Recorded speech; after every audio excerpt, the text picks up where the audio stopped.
named Mary, who was also very ordinary. And they had two lovely children named Jeannie and Jeannie. There was one extraordinary thing about this family. They lived right next door to the graveyard. And every day God walked you and from work to the graveyard. Now, you have work around it, but that would have taken 20 minutes longer. And God was a very busy man. So day after day, week after week, and month after month, he walked through and from work to the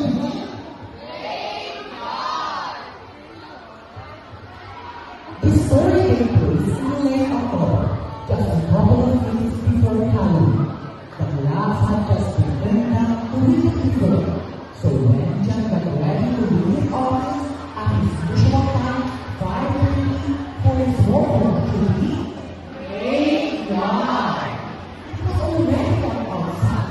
As he approached the graveyard gate, he could hear the wind blowing through the trees.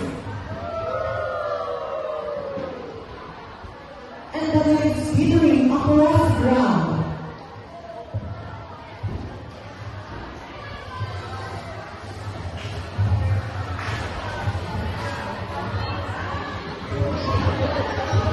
And then suddenly, I heard a strange voice from the graveyard corner.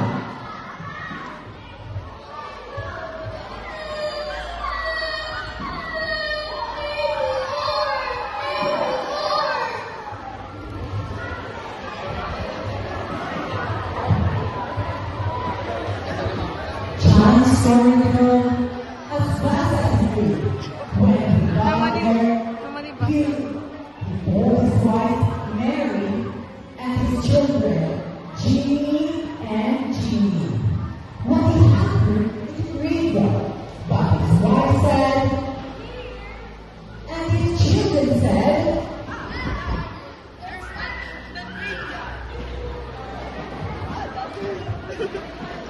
The next day was the day before the Halloween.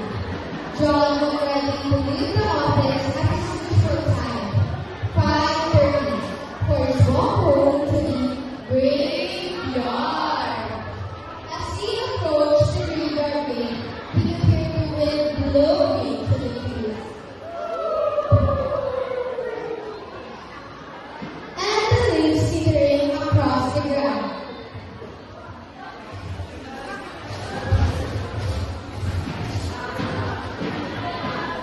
And once again, he heard a strange voice calling.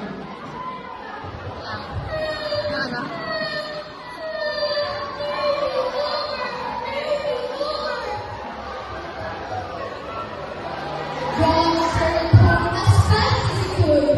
When he got home, he told his wife Mary and his children, Jeannie and Jeannie, what he had heard in the graveyard.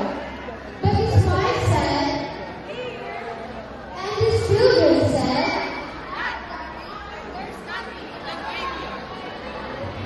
The next night it was Halloween. The sky was this beautiful one, Mary and his lovely children, Jeannie and Jeannie, said, John knew there was something in the graveyard, and he was determined to find out what it was. John was ready to leave the office after his usual time, 5:30, for his walk home to the graveyard.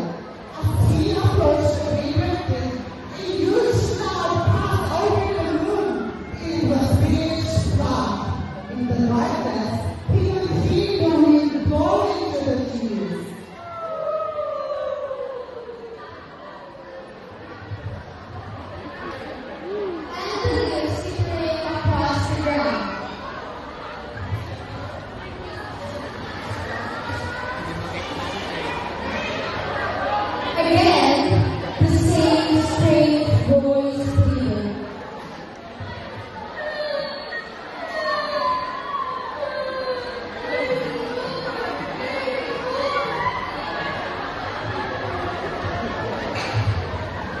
This time, John did not go back home. He followed the wolf to the market, around some trees, and by some shop. At last, he found himself right in the middle of the and there, in front of him, was a huge marble creek surrounded by a fence. John said to himself,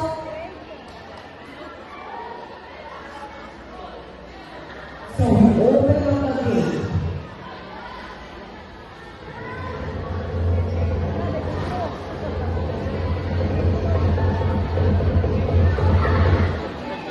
He began to walk down the step toward the door.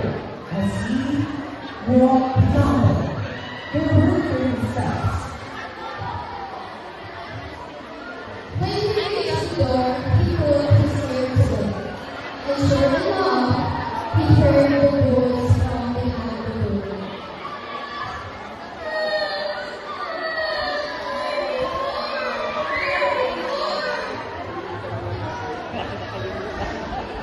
John put his hand on the door and opened it.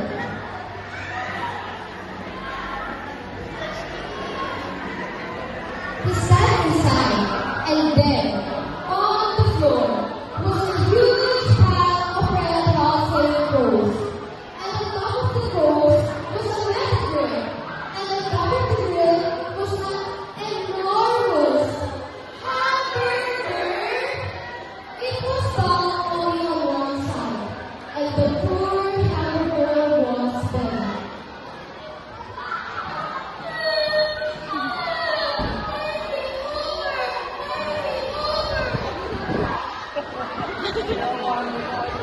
So John